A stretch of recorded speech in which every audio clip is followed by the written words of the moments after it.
الحمد لله نحمده ونستعينه ونستغفره ونؤمن به ونتوكل عليه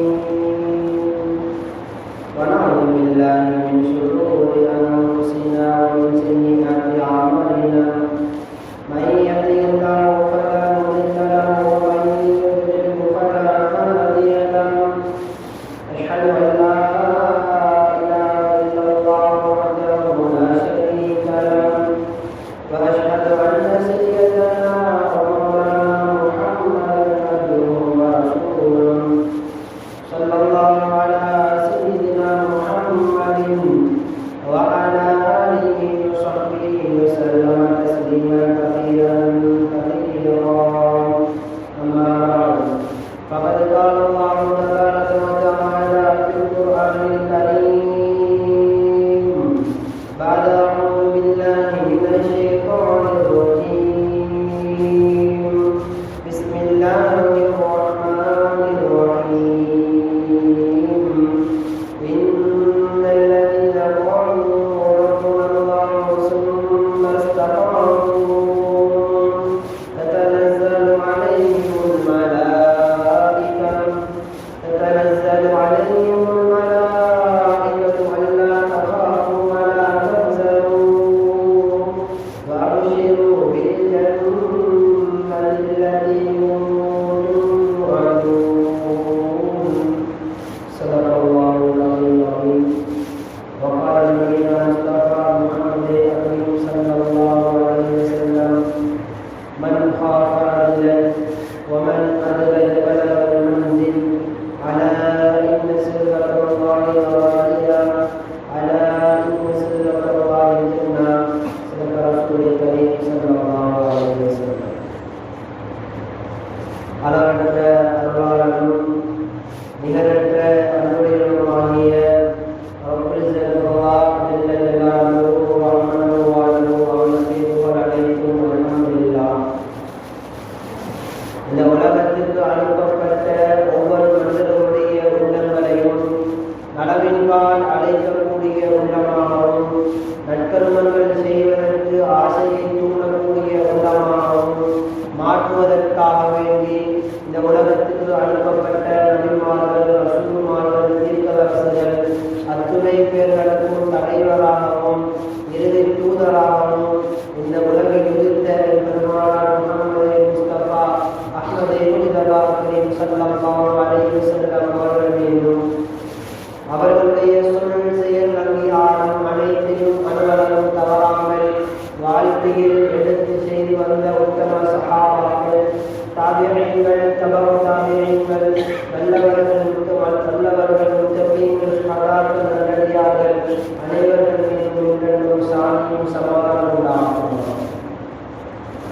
நாட்களிலே மிக சிறந்த நாளில் அல்லாஹ்வுக்கு மிக விருப்பமான இடத்தில் யாத்திகாவுடைய நீயத்துடன் நடந்திருக்கும் அல்லாஹ்வின் நல்லடியார்களே சகோதரர்களே, அல்லாஹ் ஜல்ல ஜலாலுஹு வ அமனுஹு வ அலஹு வாழ்க்கையில் என்னென்ன கர்மங்களை எடுத்து செய்யும்படி கட்டளையிடப்பட்டிருக்கிறாரோ, மேலும் ரசூலுல்லாஹ் ஸல்லல்லாஹு அலைஹி வஸல்லம் அவர்கள் எமக்கு வழிகாட்டியிருக்கிறார்களோ அவ்வாறான வாழ்க்கையை எவ்வாறு இயலுமான அளவு எடுத்து நடக்கும்படியும், மேலும் என்னென்ன விடயங்களை விட்டு முற்றுமுழுதாக கலந்து கொள்ளும்படி ஹராமாக்கி தூரமாக்கி அல்லாஹ் ரசூலுல்லாஹ் ஸல்லல்லாஹு அலைஹி வஸல்லம் அவர்களும் தூரமாக்கி வைத்திருக்கிறார்களோ அவ்வாறான பாவமான விடயங்களுக்கு முற்றுமுழுதாக கலந்து கொள்ளும்படியான அடியானாகிய எனக்கும் அப்பால் உங்களுக்கும் தக்குவாவின் ஒரு வசீலத்தும் செய்து கொள்கிறேன்.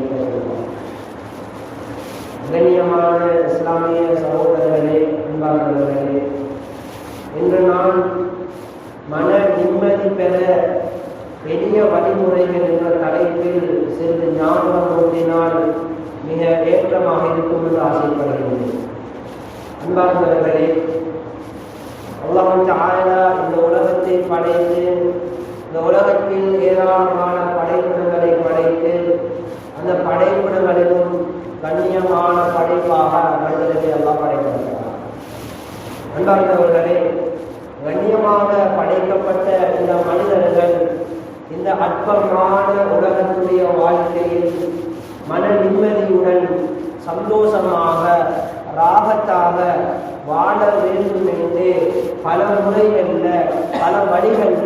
தேடிக் கொண்டிருக்கிறார்கள். அன்பார்ந்தவர்களே, மன நிம்மதியை பெற்றுக் கொள்வதற்கு ஆசைப்படக்கூடிய மனிதர்கள் தவறல்ல. ஆசைப்படக்கூடிய மனிதர்கள் தவறல்ல. ஆனால் அவர்கள் எதை தேடுகிறார்கள், எந்த வழியில் தேடுகிறார்கள் என்பதில் தான் கிடைக்கிறது. அன்பார்ந்தவர்களே, சில மனிதர்கள் நாங்கள் நினைத்துக் கொண்டிருக்கிறோம், செழிப்போட பணம் பட்டணத்தோட நாங்கள் இருந்தோம் என்றால் எனக்கு மன நிம்மதி கிடைக்கும் என்று நினைத்து ஓடோடி கொண்டிருக்கிறோம். அன்பார்ந்தவர்களே, ஓடி இறுதியில் பணத்தை சேர்த்ததற்கு பின்னாலேயும் அந்த பணம் செல்வத்தில் மன நிம்மதி இல்லை என்ற ஒரு தீர்க்கமான முடிவை ஓடக்கூடிய மனிதர்கள் இறுதியில் பெற்றுக் கொள்கிறார்கள். அன்பார்ந்தவர்களே, இன்னும் சிலர்கள் ஆங்காங்கே உள்ள சில பல ஊர்களிற்காக இவர்கள் பிரயாணங்கள் செய்கிறார்கள், சுற்றுலா பிரயாணங்கள் செய்கிறார்கள். இந்த சுற்றுலா பிரயாணத்திலேயாவது மன நிம்மதியை பெற்றுக் கொள்ளலாம், நம்முடைய உள்ளத்துக்கு ஒரு ராகத்தை எடுத்துக் கொள்ளலாம் என்ற நோக்கத்தோட சில பல ஊர்களுக்கு சுற்றுலா பிரயாணங்கள் நாம் செய்து கொண்டிருக்கிறோம். அன்பார்ந்தவர்களே, சுற்றுலா பிரயாணத்திலேயும் எமக்கு நிம்மதி கிடைத்தார்கள். அதே போல இன்னும் சிலர் இப்படியான வழிகளிலும் ஈடுபட்டுக் கொண்டிருக்கிறார்கள். போதை வஸ்துக்கள் பாதிக்கக்கூடிய விடயத்தில் போதைகளை நாங்கள் உட்கொண்டோம் என்றால், அறிஞனோம் என்றால் எமக்கு ஒரு மன நிம்மதி கிடைக்கும், உள்ளத்தில் ஒரு ராகம் கிடைக்கும் என்ற நோக்கத்தோட போதை வஸ்துக்களை பாதித்துக் கொண்டிருக்கிறோம். அன்பார்ந்தவர்களே, அதிலேயும் மன நிம்மதியை பெற்றுக் கொள்ள மாட்டார்கள். இன்னும் சிலர்கள் விபச்சார விடுதிகளுக்கு விபச்சாரங்கள் செய்கிறார்கள். விபச்சாரத்தின் மூலமாவதாவது எமக்கு மன நிம்மதி கிடைக்கும் என்ற நோக்கத்தோட விபச்சாரங்களில் ஈடுபடுகிறார்கள். அன்பார்ந்தவர்களே, அதிலேயும் மன நிம்மதி கிடைக்கிறார்கள். இவ்வாறு ஏராளமாக அழித்துக் கொண்டே போகிறார். இந்த வழியிலையும் இந்த மனிதன் முயற்சி செய்தால் மன நிம்மதியை பெற்றுக் கொள்ள வேண்டும். அப்ப மனிதன் எதிர முயற்சி செய்ய வேண்டும். பெரும் பெரும் இமாம்கள் கூறுகிறார்கள், ஒரு 7-8 விடயங்கள் இருக்கிறது. இந்த விடயங்களை ஒரு மனிதர் அழகான முறையில அவருடைய வாழ்க்கையில் எடுத்து நடந்தார்களால் மிக எளிதான முறையில மன நிம்மதியை பெற்றுக் கொள்வார். அதில் முதலாவது அம்சம்தான் ஈமான் கொள்வது. முதலாவது அம்சம் ஈமான் கொள்வது. அதிலே மிக முக்கியமான ஈமான் கொண்டது அல்லாஹ்வும் முதலாவது ஈமான் கொள்வது. முதலாவது ஈமான் கொள்ள வேண்டிய விடயம் அல்லாஹ்வும் ஈமான் கொள்வது. இரண்டாவது ஈமான் கொள்ள வேண்டியது மௌத்துக்கு பின்னால் இருக்கக்கூடிய அந்த மறுமையை ஈமான் கொள்வது. மூன்றாவது நம்முடைய வாழ்க்கையில் நடக்கக்கூடிய நன்மை கிட்டது அனைத்தும் அல்லாஹ்வுடைய தக்தீர் இல்லை, அல்லாஹ்வுடைய கதாகதில் எழுதப்பட்டதுதான் நடக்கிறது என்ற விடயத்தில் உறுதியான ஈமான். இந்த மூன்று மிக முக்கியமான ஈமான் கொள்ள வேண்டியது. அன்பார்ந்தவர்களே, எந்தளவு என்று சொன்னால் நாங்கள் நினைத்துக் கொண்டிருக்கிறோம், ஈமான் கொண்டுதான் இருக்கிறோம், கலிமா சொல்லியிருக்கிறோம், நாங்கள் இஸ்லாமிய மார்க்கத்தில் தான் வாழ்ந்து கொண்டிருக்கிறோமே, அப்படி இருக்க எவ்வாறு ஈமான் கொண்டிருந்தார்கள்? அன்பார்ந்தவர்களே, இந்த ஈமான் கொண்டவர்கள், இந்த கேள்வியை கேட்கக்கூடியவர்கள் தான் இந்த கொஞ்சம் வெப்பத்துடைய அந்த வீதம் கொஞ்சம் கூடின உடனே இவர்கள் என்ன சொல்றாங்க? அன்பார்ந்தவர்களே, ஏன் இவ்வளவு வெப்பதாக இருக்கிறது, ஏன் இவ்வளவு சூடாக இருக்கிறது என்று சொல்றோம். அன்பார்ந்தவர்களே, இதே போலதான் இந்த குழப்பங்களுக்கு மத்தியில பொருளாதாரத்துடைய வீழ்ச்சி, ஒவ்வொரு பொருளுக்கும் விலைகள் உயர்ந்து கொண்டு போகிறது. இப்ப மனிதன் நினைக்கிறோம், இன்னும் ஒரு ஃபித்னாவுடைய காலத்துல எவ்வளவு அல்லாஹ் எங்களை சோதிக்கிறான் என்று அந்த எண்ணத்தை உள்ளத்துல கொண்டு வராம நாங்க அல்லாஹ்வுக்கு மாற்றமான வார்த்தைகளை பேசிக் கொண்டிருக்கிறோம். அன்பார்ந்தவர்களே, அந்த காலத்தில் வாழ்ந்த அய்யூப் அலைஹிஸ்ஸலாத்துக்கு வராத சோதனையா, இப்ராஹிம் அலைஹிஸ்ஸலாம் அவர்களுக்கு வராத சோதனையா? அன்பார்ந்தவர்களே, அய்யூப் அலைஹிஸ்ஸலாம் அவர்களுக்கு நோயிலேயே அவர்கள் பீடிக்கப்பட்டிருந்தார்கள். பெரும் நோய், யாருமே கிட்ட போக மாட்டாங்க, அப்படியான நோய்கள். அவர்கள் அதிலிருந்து வெளிவரலையா? அதே போல இப்ராஹிம் அலைஹிஸ்ஸலாம் அவர்களுக்கு அல்லாஹ் எப்படி சோதனையை கொடுத்தார்? அன்பார்ந்தவர்களே, இப்ராஹிம் அலைஹிஸ்ஸலாம் அவர்களுக்கு பிள்ளையுடைய பாக்கியம் இல்லை. அல்லாஹ்விடத்தில் துஆ கேட்கிறார். அல்லாஹ்விடத்தில் துஆ கேட்கிறாங்க. 1-2 வருடங்கள் அல்ல, 1-2 வருடங்கள் அல்ல, சுமார் 80 வருடங்கள் துஆ கேட்கிறார். 80 வருடத்துக்கு பின்னால்தான் அல்லாஹ் தஆலா அவர்களுக்கு இஸ்மாயில் இஸ்ஹாக் என்று சொல்லக்கூடிய மகான குழந்தைகள் அன்பார்ந்தவர்களே, முழு காலமும் மிக முக்கியமாக பொறுமையாக இருந்தார்கள். ஏன் தெரியும், அல்லாஹ்வுக்கு ஈமான் கொண்டவர்கள் நினைப்பாங்க, அல்லாஹ் என் மீது இரக்கம் உள்ளவனாக இருக்கிறான், என்னோட அல்லாஹ் அன்பாகத்தான் இருப்பான், அல்லாஹ் எனக்கு எப்ப தரணுமோ அப்ப தருவான் என்ற அந்த ஈமான் நம்பிக்கையோட வாழ்க்கையை அமைத்திருந்தார்கள். அல்லாஹ் 80 வருடத்துக்கு பின்னால் குழந்தை பார்த்து கிடைச்ச உடனே அவங்க முதலாவது என்ன சொன்னாங்க தெரியுமா? முதலாவது அவங்க என்ன சொன்னாங்க தெரியுமா? அன்பார்ந்தவர்களே, குர்ஆன் பேசிக் கொண்டிருக்கிறார். அல்ஹம்துலில்லாஹி அல்லதி வஹபனி அலா புகாரி இஸ்மாயில் வ இஸ்ஹாக். சொன்னாங்க, இஸ்மாயில் அலைஹிஸ்ஸலாம் இஸ்ஹாக் அலைஹிஸ்ஸலாம் அவர்களை இந்த வயது போன காலத்தில் எனக்கு நிபத்தாக நன்கொடையாக அந்த அல்லாஹ்வுக்கே புகழ் அனைத்தும் என்பதாக. அன்பார்ந்தவர்களே, இதுதான் நன்றி உபகாரம். இதுதான் நன்றி உபகாரம். நாங்கள் அல்லாஹ் உறுதியான முறையில ஈமான் கொண்டிருந்தா மனதில் நிம்மதி வரும். அல்லாஹ் தரக்கூடிய வெகுமதிகளுக்கு நன்றி செலுத்தக்கூடிய மனப்பாங்கு உருவாகும். இது ஒரு ஈமான் கொண்ட மனிதர்களுக்கு அல்லாஹ் கொடுக்கக்கூடிய முதலாவது அம்சங்கள். எனவே என்னுடைய வாழ்க்கையில நிம்மதி தேவையா? முதலாவது நாங்கள் ஈமான் கொள்ளணும்.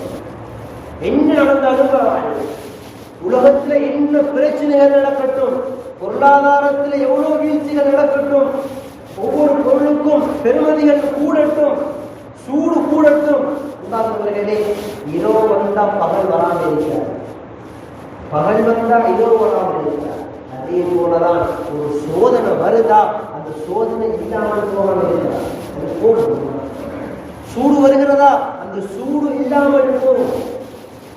தெரியும், ஒரு மனிதனுக்கு ஏன் இவ்வாறான சோதனைகள் அல்லாஹ் தருகிறான் என்றால், இந்த மனிதன் இந்த நேரத்தில் இந்த ஈமான் கொண்டிருந்தானே, இந்த ஈமானுடைய வெளிப்பாடு இவன் இந்த வீரத்தில் இருக்கிறான் என்பதை சோதிப்பதற்காக வேண்டிதான் அல்லாஹ் இப்படியான சோதனைகள் அல்லாஹ். அன்பார்ந்தவர்களே, முதலாவது நாங்கள் மன நிம்மதி பெற வேண்டும் என்றால் எளிய முறைதான் அல்லாஹ் நன்றி. இரண்டாவது விடயம் அதுதான் தக்வா, இறையச்சமுடையவர்களாக இருக்கிறது. ஈமான் கொண்டது, இரண்டாவது இறையச்சமுடையவர்களாக இருக்கிறது. அன்பார்ந்தவர்களே, இறையச்சம் என்று சொன்னா வெறுமனையும் நாங்க தொழுகிறோம், குர்ஆன் ஓதுறோம், நோன்பு பிடிக்கிறோம், இது மட்டும் அல்லாஹ்வுக்கு பயந்து அமல் செய்வதல்ல. இறையச்சம் என்று சொன்னால் அல்லாஹ் கூறுகின்றான், وَمَن يَتَّقِ اللَّهَ يَجْعَل لَّهُ مَخْرَجًا وَيَرْزُقْهُ مِنْ حَيْثُ لَا يَحْتَسِبُ.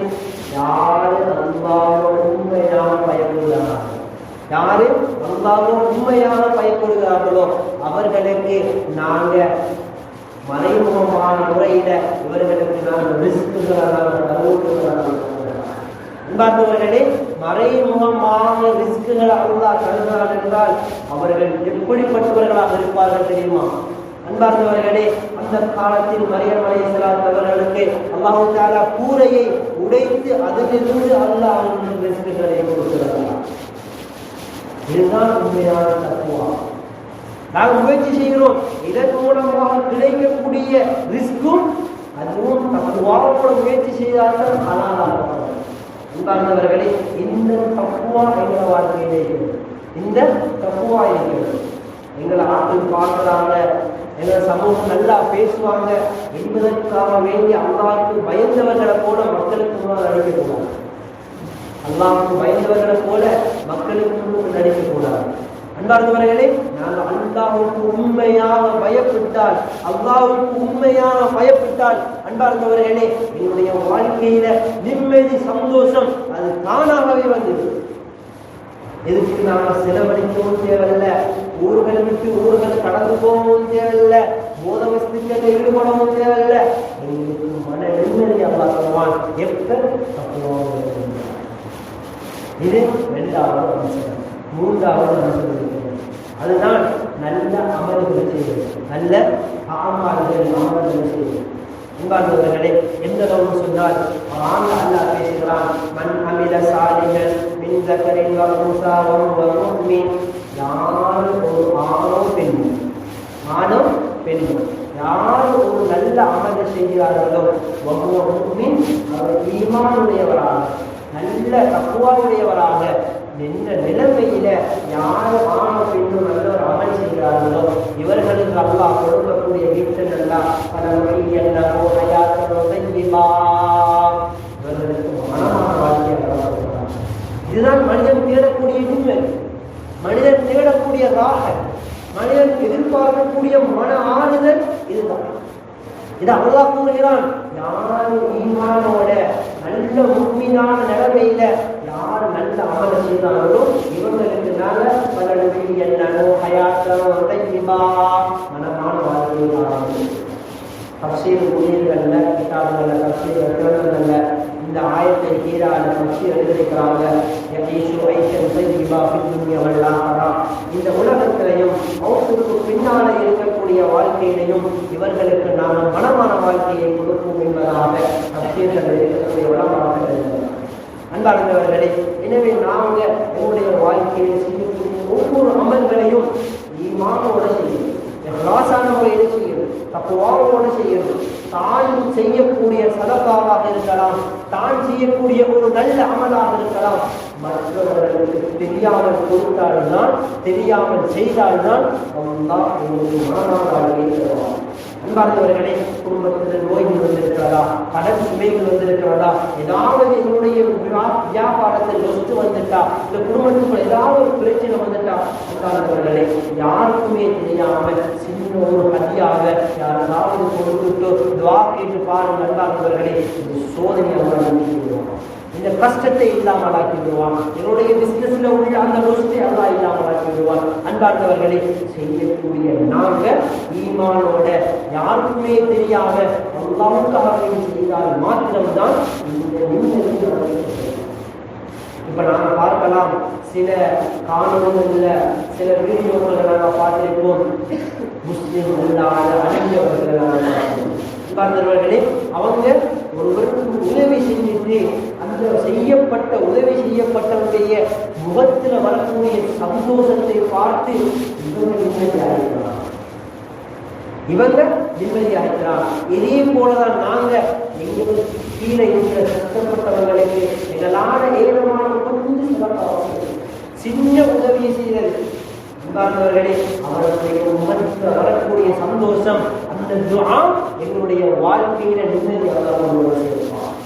அன்பார்ந்தவர்களே, மூணாவது விடயம் தான் நல்ல அமல்களை செய்வது ஈமான். நாலாவது விடயம் பாவங்களை விட்டு அல்லாஹ்விடத்துல பாவங்களை விட்டு நாங்கள் செஞ்ச பாவத்தை விட்டும் அல்லாஹ்விடத்துல பாவம் என்று கேட்கிறார். எந்த அளவுன்னு சொன்னால் எங்களுடைய பாவம் தான் உங்களுடைய வாழ்க்கையில நிம்மதி சந்தோஷத்தை இல்லாமல் ஆக்கி கொண்டிருக்கிறது.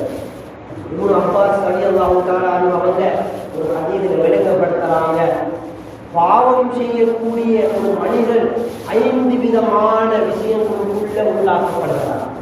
5 விதமான விடயத்துக்குள்ள உள்ளாக்கப்படுகிறார். முதலாவது விடயம், அவருடைய முகத்தில் உள்ள அந்த வெண்மை குறைந்துகிறார். முகத்தில் உள்ள வெண்மை குறையும் என்பதாக சொன்னார். ஒருத்தர் அழகா இருக்கிறாரே, ஆனால் கொஞ்ச காலத்துக்கு பின்னால அவருடைய முகத்தை பார்த்தால் முகம் அப்படியே வாடி வதங்கி முகத்தில் செஞ்சடிப்பு இல்லாமல் போகிறது என்றால் நாங்கள் நினைச்சு கொள்ளணும், இவர் பாவத்தில் ஈடுபட்டுக் கொண்டிருக்கிறார். இப்னு அப்பாஸ் ரலியல்லாஹு தஆலா சொல்றாங்க, முதலாவது அம்சம், ஒரு மனிதர் பாவம் செய்து கொண்டிருக்கிறாரா, முகத்தில நாங்க அந்த சொலிப்பை, முகத்துல உள்ள செஞ்சடிப்பை இல்லாமல் ஆக்கும் என்பதாக சொல்றாங்க. இரண்டாவது என்ன சொல்றாங்கன்னா, அவருடைய உள்ளம் அப்படியே இறந்து விடும் என்பதாக சொல்றாங்க. இரண்டாவது, அவருடைய உள்ளம் இறந்து விடும், நல்ல சிந்தனை வராது, நல்ல வார்த்தைகள் வராது, மற்றவர்களோட பேசக்கூடிய நேரத்தில் நல்ல நல்ல சிந்தனையோட வார்த்தைகளை பேச மாட்டார். அவர் நினைக்கக்கூடிய உணரக்கூடிய ஒவ்வொரு விடயங்களும் பாவமாகத்தான் இருக்கும். ஏனென்றால் உள்ளம் கருமையாக கொண்டிருக்கிறது பாவம் செய்ய. மூன்றாவது விடயம், இந்த மனிதன் பலவீனம் உள்ள அடையாளமாக மாறுவார், சோர்வுடையவராக இருக்கிறார். எப்படின்னு சொன்னா 50 கிலோ பாரத்தை தூக்கக்கூடியவராக இருந்தவர் 20 கிலோ பாரத்தை தூக்க. ஏன்? அவர் உடம்புல பலகீனம் உருவாகும். பாவம் செய்வதனுடைய வெளிப்பாடுதான் பலகீனம், உடம்புல சோர்வு உண்டாகும் என்பதாக இன்னும் அப்பா அவர்கள் கூறுகிறார்கள். அன்பார்ந்தவர்களே, எனவே எங்களோட இருக்கக்கூடிய அன்பர்களாக இருக்கலாம், உறவினர்களாக இருக்கலாம், அதாவது அண்டை வீட்டார்களாக இருக்கலாம், இவர்கள் முன்னால் இருந்த அந்த உடல் ஆரோக்கியம் குறைந்திருக்கிறதா, அவருடைய பலகீனம் எங்களுக்கு விளங்குதா நாங்கள் நினைக்கணும். அவங்க பாவம் செய்யறாங்க, எனவே அவருடைய ஹக்குல நான் துஆ செய்யணும். அவருடைய ஹக்குல நான் துஆ செய்யணும். இது 3வது அடையாளம். 4வது அடையாளம், இவருடைய வாழ்க்கையுடைய ரிஸ்கை அல்லாஹ் தூரமாக்குவார். உதாரணம் சொல்லுவாங்க சொன்னா, ஒரு பறவைக்கு தீனி போடுவதற்காக, உணவு போடுவதற்காக வேண்டி ஒரு இடத்தில அப்படியே தீனை போட்டா அந்த பறவை அழகான முறை சாப்பிடுவது. இது அல்லாஹ் அந்த பறவைக்கு கொடுக்கக்கூடிய ரிஸ்குடைய அளவு அதுதான். ஆனால் இன்னும் சில பறவைகளுக்கெல்லாம் எப்படி செய்வாங்கன்னா அதே அந்த ரிஸ்குடைய அளவை தூவி விடுவான். அது அங்கும் இங்கும் ஆங்காங்கே தேடி கஷ்டப்பட்டு சாகும். இதே போலதான் மனிதர்களுக்கு அல்லாஹ் ரிஸ்கை இலகுவாக கொடுக்க வேண்டிய ரிஸ்கை, இந்த பாவத்தினுடைய வெளிப்பாடு அல்லாஹ் ரிஸ்கை எழுந்து விடுவான். அங்கும் இங்கும் தேடி ரிஸ்கை பெற்றுக் கொடுப்பதாக அல்லாஹ் அங்கும் இங்கும் பேசி விடுவான். அதனாலதான் நீங்க பாருங்க, நாங்க பாருங்க வாழ்க்கையில பாருங்க, ரிஸ்க நாங்க எடுத்துக்கொள்றதுக்கு எவ்வளவு கஷ்டப்படுறோம், எவ்வளவு கஷ்டப்படுறோம். இவ்வாறுவர்களே, இதனுடைய காரணம் மெயின் கடிப்பொருள் என்றா என்னுடைய பாவத்துடைய வெளிப்பாடு. இது ஒரு மனிதனுக்கு வரக்கூடிய 4வது. 5வது விடயம் என்னன்னா, எங்களை பார்க்கக்கூடிய மனிதர்களுடைய உள்ளத்தில அல்லாஹ் இந்த மனிதன் கூடாத மனிதர், இந்த மனிதர் பாவம் செய்யக்கூடியவர் என்ற எண்ணத்தை எல்லா மனிதனுடைய உள்ளத்திலும் இப்படி பாவம் செய்யக்கூடிய மனிதரை பார்த்து அல்லாஹ் பார்க்கக்கூடிய மனிதனுடைய உள்ளத்தில இவர் ஒரு பாவியான மனிதன் என்ற எண்ணத்தை எல்லா இடத்திலையும் கொடுப்பார். அவர் பேசக்கூடிய நேரத்தில், அவர்களோடு பழகக்கூடிய நேரத்தில் அல்லாஹ்தான் பழகுவாரு. ஆனால் அவர் தோழனுக்கு பின்னால் அவரை பற்றி கூடாம பேசக்கூடிய சந்தர்ப்ப சூழ்நிலைகள் உருவாக்குவார்கள். என்பவர்களே, இது பாவம் செய்யக்கூடிய அதிகாரிகளுக்கு 5 விதமான தண்டனை அல்லாஹ் கொடுப்பான் என்பதாக இப்னு அப்பாஸ் ரலியல்லாஹு தஆலா அன்ஹு அவர்கள் கூறுகிறார்கள். அன்பார்ந்தவர்களே, எனவே பாவம் செய்யக்கூடிய விடயத்தை நான் விடணும். அதை விட்டோம் என்றால் என்னுடைய வாழ்க்கையில மரணம் கிடைக்கிறது. இது 4வது விஷயம். 5வது விடயம் அதுதான் நாங்கள் அல்லாஹ்வை ஞாபகப்படுத்துவதை விக்கிரங்கள் செய்வது. வான் அல்லாஹ் பேசுகிறான், அலா பிதிக்ரில்லாஹி தத்மஇன்னுல் குலூப். யாரெல்லாம் அல்லாஹ்வுடைய சிந்தனையோட, அல்லாஹ்வுடைய ஞாபகத்தோட வாழ்க்கையை அமைக்கிறார்களோ இவர்களுக்கு தத்மஇன்னுல் குலூப், இவர்களுக்கு மன நிம்மதியை, மனதில் ஒரு ராகத்தை நாங்கள் கொடுக்கிறோம் என்பதாக வான் அல்லாஹ் பேசிக்கொண்டிருக்கிறார். அன்பார்ந்தவர்களே, இந்த மன நிம்மதி எங்களுக்கு வேண்டும் என்றால் நாங்கள் அல்லாஹ்வுடைய திக்ருகளை அல்லாஹ்வுடைய சிந்தனை, அல்லாஹ் எங்களை பார்த்து கொண்டிருக்கிறான். தனியாக இருந்தாலும் சரி, கூட்டமாக இருந்தாலும் சரி, இருண்ட இருந்தாலும் சரி, பகல் இருந்தாலும் சரி, எங்க இருந்தாலும் அல்லாஹ் என்னை கண்காணித்துக் கொண்டிருக்கிறான். எந்த 2 தோள்களையும் 2 மலக்குமார்களை நியமனம் செய்திருக்கிறான். இவர்கள் என்னை கண்காணித்துக் கொண்டிருக்கிறார்கள். என்னுடைய தவறுகளை, நன்மைகளை எழுதிக் கொண்டிருக்கிறார்கள் என்ற சிந்தனையோட, அந்த நினைப்போட வாழ்வதுதான் திக்ரோடு. அன்பார்ந்தவர்களே, இந்த திக்ருக்குள்ள உள்ளாக்கப்படக்கூடிய விடயத்தில் ஒன்றுதான் குர்ஆன். குர்ஆன் யாருடைய வீட்டில் ஓதப்படாமல் இருக்கிறதோ அந்த வீடு பால் அடைந்த வீட்டுக்கு சமம் என்பதாக ரசூலுல்லாஹி ஸல்லல்லாஹு அலைஹி வஸல்லம் கூறுகிறார். குர்ஆன் ஓதுவதும் நம்முடைய வாழ்க்கையில நிம்மதி கிடைக்கிறதுக்கு ஒரு சந்தர்ப்பமாக இருக்கிறது. அன்பார்ந்தவர்களே, குர்ஆன்ல நாங்கள் ஓத குர்ஆனை நாங்கள் விளங்க நம்முடைய வாழ்க்கையை சிந்தித்து வரும். நம்முடைய உள்ளத்தில வெண்மை வரும். நம்முடைய வார்த்தைகள் நல்லதாக இருக்கும், நம்முடைய பார்வைகள் நல்லதாக இருக்கும், நாம் சிந்திக்கக்கூடிய சிந்தனைகள் நல்லதாக இருக்கும். நாங்கள் ஒரு இடத்துல ஒரு விஷயத்தை பேச போனா நல்ல விளக்கத்தோட மக்களுக்கு விளங்குற மாதிரி நாங்கள் சொல்லுவோம். இது அதிகமாக வாழ்வதற்குரியவர்கள் அல்லாஹ்வுடைய சிந்தனையோடு இருக்கக்கூடியவர்களுக்கு அல்லாஹ் கொடுக்கக்கூடிய அந்த பரிசாக அன்பார்ந்தவர்களே. எனவே நாங்கள் செய்யக்கூடிய 5வது விடயம் திக்ர அதிகமாக செய்வது. அதே போல 6வது விடயம் ஒன்று இருக்கிறது. 6வது விடயம் ஒன்று இருக்கிறது. அதுதான் தொழுகை கூடிய விடயம். அதாவது தொழக்கூடிய விடயத்தில் நாங்கள் பேணுதலாக இருக்கிறோம். என்னுடைய தொழுகைகளை பேணுதலாக மாற்றிக்கொள்வோம். ஏனோ தானோ வந்தோம் பாருங்க சொல்லிட்டு டைம் ஆயிட்டு நாங்கள் தொழணும் என்று வந்து தொழணும். சஹாபாக்கள் தொழுகையை எதிர்பார்த்து கொண்டிருப்பாங்க. சஹாபாக்கள் தொழுகையை எதிர்பார்த்து கொண்டிருப்பாங்க. இந்த சொன்ன அன்பார்ந்தவர்களே, ஒரு தொழுகை முடிஞ்சதுக்கு பின்னால ஆயத்துல் குர்சியை ஓடுவாங்க. ஏனென்றா அடுத்த தொழுகை வரைக்கும் அவர்களது ஆயத்துல் குர்சி அதுக்குள்ள அவங்க மௌத்தாயிட்டாங்கன்னு சொன்னா அவங்க சுவர்க்கத்துக்கு போயிடுவாங்க. கேள்வி கணக்கு மாற்றம் இல்லாம போயிடுவாங்க. ஏன்னா அவங்களுக்கு தெரியும் இதனால ஆயத்துல் குர்சி அவங்க ஓடுறது அடுத்த தொழுகை எதிர்பார்த்து கொண்டிருப்பாங்க. அதுக்குள்ள மௌத் வந்துட பயத்துல எதிர்பார்த்து கொண்டிருப்பாங்க. இப்படி தொழுகையை எதிர்பார்த்து சொல்லக்கூடியவராக இருக்கிறோம். தக்பீரை கட்டணும், தொழுகை பண்ணிருக்க கூட தக்பீரை கட்டிட்டு ஒவ்வொரு சூறாவுடைய அர்த்தங்களை விளங்கி அல்லாஹ்வுக்கு முன்னால தொழுகிறோம். இதுதான் எங்களுடைய கடைசி தொழுகை என்ற அந்த உணர்ச்சியோட நாங்கள் தொழுதால்தான் எங்களுடைய வாழ்க்கையிலும் கடன் சுமைகள், எங்களோட குடும்பத்தில் பிரச்சனைகள், வியாபாரத்தில் பிரச்சனைகள், பிள்ளைகளுக்குள்ள பிரச்சனை எல்லாரும் அல்லாஹ் தார சோதனை ஆண் பேசிக் கொண்டிருக்கிறது. நீண்ட கதை ஒவ்வொன்றை பற்றி பேசுகிற நண்பர்களே, இந்த ஒவ்வொன்றையும் அல்லாஹ் தாரது இந்த மனிதன் இந்த தொழுகையில வந்து இந்த பிரச்சனைகளை என்னிடத்துல சொல்லி இவர் அழுது என்னிடத்துல பிரார்த்தனை செய்கிறார்களா என்ற அளவில் பார்க்கின்றனர். அன்பார்ந்த இஸ்லாமிய சகோதரர்களே, எனவே நாங்கள் எங்களுடைய உள்ளத்தில் கையை வச்சு நாங்கள் விளங்குவோம். எங்களை நிம்மதியை நாங்கள் ஏன் விட்டுட்டு தூரமாக இருக்கிறோம்? எங்களோட நிம்மதியை விட்டுட்டு நாங்கள் ஏன் தூரமாக இருக்கிறோம்? முன்னால் சொல்லப்பட்டது போல பணத்தான நிம்மதி கிடைக்காது. ஆங்காங்கே இருக்கிற சில பல ஊர்களுக்கு சுற்றுலாக்கள் செல்வதன் மூலமாக எங்களுக்கு நிம்மதி கிடைக்காது. மது போதை வசதிகளை பாய்வதன் மூலமாக எங்களுக்கு நிம்மதி கிடைக்காது. விபச்சாரம் எங்களுக்கு போயிட்டு விபச்சாரம் செய்வதன் மூலமாக எங்களுக்கு மன நிம்மதி கிடைக்காது. மன நிம்மதி கிடைக்கணுமா? நான் சொல்லப்பட்ட ஈமான், தக்வா, நல்ல அமல்கள், பாவத்தை விடுவது, திக்ருகளில் ஈடுபடுவது, தொழுகைகளில் ஈடுபடுவது, இப்படியான நல்ல அமல்கள் செய்வதன் மூலமாக மாத்திரம்தான் நாங்கள் மன நிம்மதியை பெற்றுக் கொள்ளலாம். மன உளைச்சலுக்கு உள்ளாக்கப்படலாம். இந்த விடயங்களை சீராக சிறப்பாக நாங்கள் செஞ்சோம் என்று சொன்னால் எங்களுடைய வாழ்க்கையில எங்களுடைய உள்ளங்களை எங்களுடைய முடிவுகளை ஒரு இடத்துல நாங்கள் கொடுக்கக்கூடிய ஒரு முடிவுகளை நாங்கள் ஒரு நாளும் விளைவிடலாம்.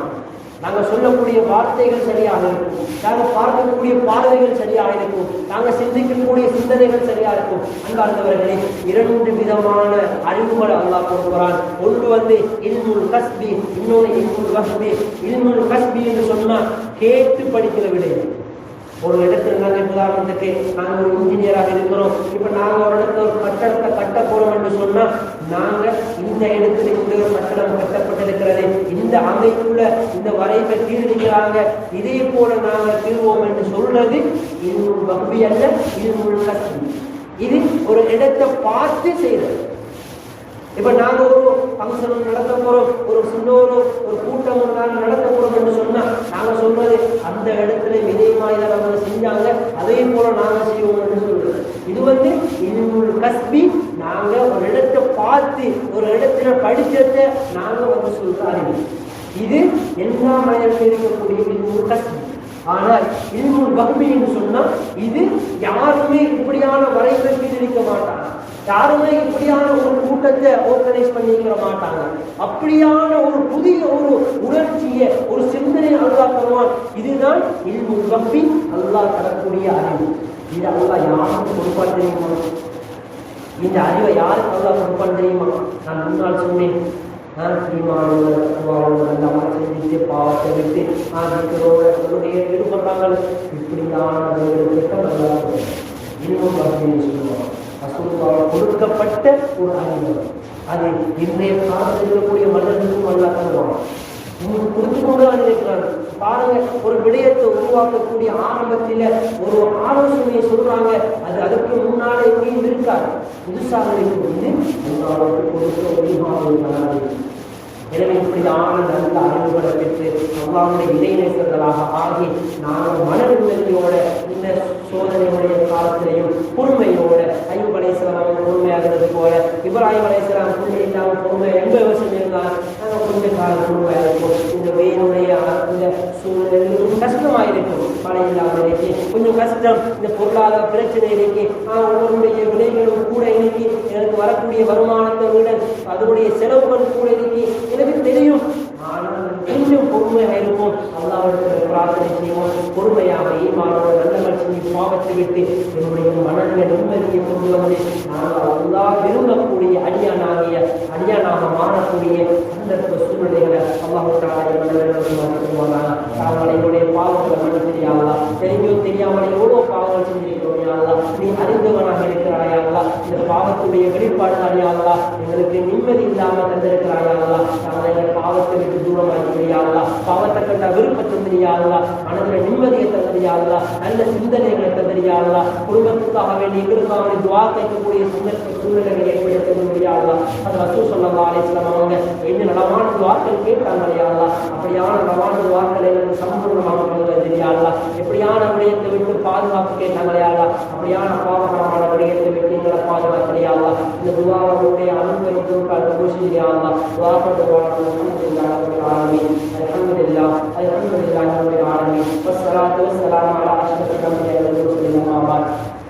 فيا عباد الله اوصيكم اولا بتقوى الله فان التقوى تنجيكم من عذاب النار وتدخلكم في جنات النعيم. وقال الله تعالى في القران الكريم بعد اعوذ بالله من الشيطان الرجيم بسم الله الرحمن الرحيم والعصر ان الانسان لفي خسر الا الذين امنوا وعملوا الصالحات وتواصوا بالحق وتواصوا بالصبر.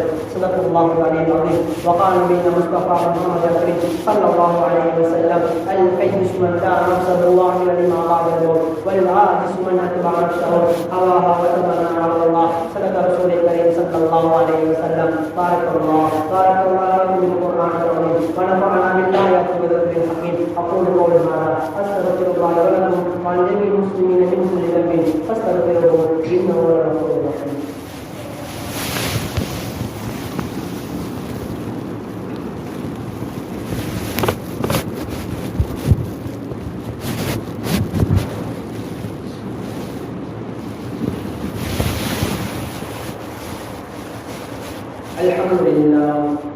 الحمد لله العلي الاكبر لا راد لما قضى ولا دافع لما قدر.